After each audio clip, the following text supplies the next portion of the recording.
Hello student, welcome to I science. आज का जो मेरा वीडियो है वो जेईई मेंस का 2023 का क्वेश्चन है। चैप्टर वेव्स है। टॉपिक हम बोल सकते हैं साउंड वेव्स, साउंड या प्रोग्रेसिव वेव्स।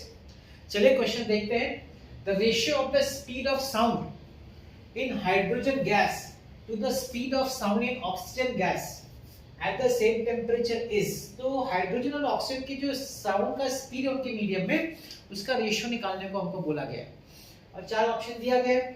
तो इसके पीछे का कंसेप्ट में चलिए पहले बता देता हूँ। वेलोसिटी की साउंड का जो वेलोसिटी निकालने का जो कंसेप्ट है, सबसे पहले न्यूटन ने दिया था। वेलोसिटी ऑफ साउंड का फॉर्मूला अगर आपको याद हो तो, वेलोसिटी ऑफ साउंड का जो फॉर्मूला न्यूटन ने दिया था उसमें E अपॉन रो और फिर बोला था E is equal to T pressure.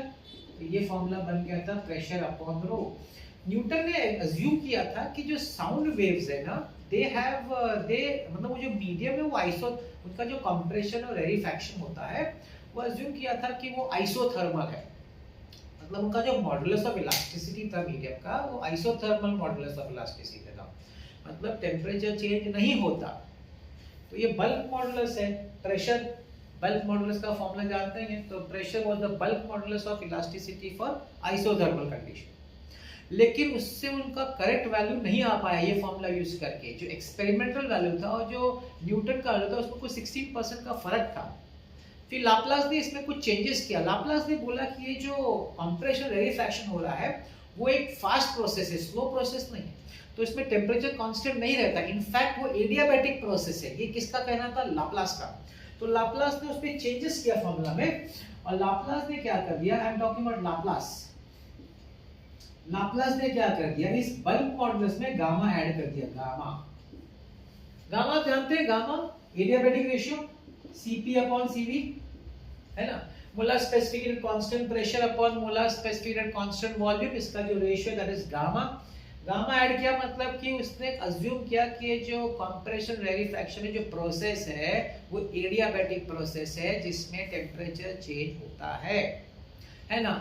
Isothermal नहीं है because it is a rapid process. So ये फॉर्मूला जाने के बाद तब जाके एक्सपेरिमेंटल वैल्यू और थ्योरेटिकल फॉर्मूला से वैल्यू मैच हुआ स्पीड ऑफ साउंड का, एयर का। ये जो फॉर्मूला है फाइनली ये फॉर्मूला एक्सेप्ट हुआ है for the speed of sound. अब ये फॉर्मूला मैं क्यों बता रहा हूँ, क्योंकि हमको स्पीड ऑफ साउंड पता करना है गैस, हाइड्रोजन गैस में और ऑक्सीजन गैस में। दो अलग अलग मीडियम है। अब दो अलग अलग मीडियम में तो फॉर्मूला कैसे उसको रिलेट करेगा, मतलब वो फॉर्मूला कैसे सेपरेट करेगा स्पीड ऑफ साउंड को इन टू डिफरेंट मीडियम, वो मैं आपको बताने वाला हूँ। ध्यान से सुनिए। अभी हम जानते हैं कि डेंसिटी जो होता है वो मास अपॉन वॉल्यूम होता है। तो चलिए मैं यहाँ पे सब्स्टिट्यूट करता हूँ वेलोसिटी में ऑफ साउंड में गामा p अपॉन मास, इधर आएगा वॉल्यूम ऊपर आ जाएगा। अब ये PV हो गया। अब हम आइडियल गैस इक्वेशन अगर यूज करें तो PV is equal to nRT हो जाता है। तो gamma nRT upon m, mass of the gas.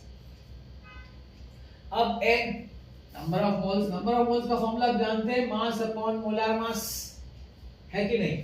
अब ये n अपॉन m है, n upon m, n upon m will be equal to 1 upon molar mass.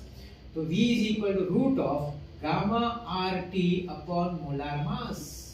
देखिए अब जाके मेरा फॉर्मूला बना जो मुझे इस सम में यूज करना है। कैसे? अब इस velocity of sound in medium में gamma is a constant, gamma adiabatic ratio, आपका R यूनिवर्सल, ये भी आप जानते हैं गैस कांस्टेंट है, यूनिवर्सल गैस कांस्टेंट। अच्छा यहाँ पे बोला है सेम टेम्परेचर। अब सेम टेम्परेचर बोला है मतलब टेम्परेचर भी कांस्टेंट है। तो तीन चीज कांस्टेंट होगी, मतलब आपका जो वेलोसिटी है it is proportional to 1 upon root molar mass of the gas. अब ये जो फॉर्मूला है यहाँ पे यूज हो सकता है कोई बोलेगा डायरेक्टली ये फॉर्मूला यूज करो, आंसर आ गया, वेरी नाइस। बट मैं आपको पूरा कंसेप्ट समझा रहा हूँ किस तरीके से फॉर्मूला बना है, कैसे न्यूटन ने पहले फॉर्मूला दिया, फिर लाप्लास ने दिया। उस लाप्लास की जो बल्क मॉडुलस है एडियाबैटिक यूज किया लाप्लास ने, न्यूटन ने थोड़ा सा उसमें गलती कर दी थी, उसने आइसोथर्मल यूज किया था। Bulk modulus of elasticity use करके फॉर्मूला बनाया और फाइनली ये फॉर्मूला इस सम में यूज होने वाला है। मतलब जो वेलोसिटी ऑफ साउंड है that is inversely proportional molar mass of the gas, जो मीडियम यूज हो रहा है। Assuming given that temperature constant, अगर टेम्परेचर कांस्टेंट नहीं होता तो फिर टेम्परेचर पे भी डिपेंड करता है, लेकिन यहाँ बोला है कि टेम्परेचर चेंज नहीं हो रहा है, तो ठीक है भाई हमारा टेम्परेचर कांस्टेंट है, तो इसके हिसाब से हमको हाइड्रोजन चाहिए, तो velocity in hydrogen upon velocity in oxygen should be equal to root of, अभी इनवर्स है ना, तो ऑक्सीजन यहाँ नीचे, तो यहाँ पे ऑक्सीजन ऊपर हो जाएगा, molar mass of oxygen upon molar mass of hydrogen, root में। I hope you get the point, क्योंकि इनवर्स रिलेशन है, इनवर्स होने की वजह से अगर हाइड्रोजन का वेलोसिटी ऊपर है तो उसका मोलर मास नीचे रहेगा, ऑक्सीजन का वेलोसिटी डिनोमिनेटर में है तो उसका मोलर मास न्यूमरेटर में रहेगा, बिकॉज़ इनवर्स है। अब क्वेश्चन ये है कि क्या हम जानते हैं मोलर मास ऑफ ऑक्सीजन कितना है, 32 है, मोलर मास ऑफ हाइड्रोजन कितना है, 2 है, ये हो गया रूट ऑफ 16 अपॉन 1, रेशियो ले लेना, रूट ले लेंगे तो 4 अपॉन 1, तो वेलोसिटी का speed of hydrogen to oxygen is 4 upon 1 and the option is A option. अच्छा भी get the answer option A, very simple sum। I hope आपको समझ में आ गया।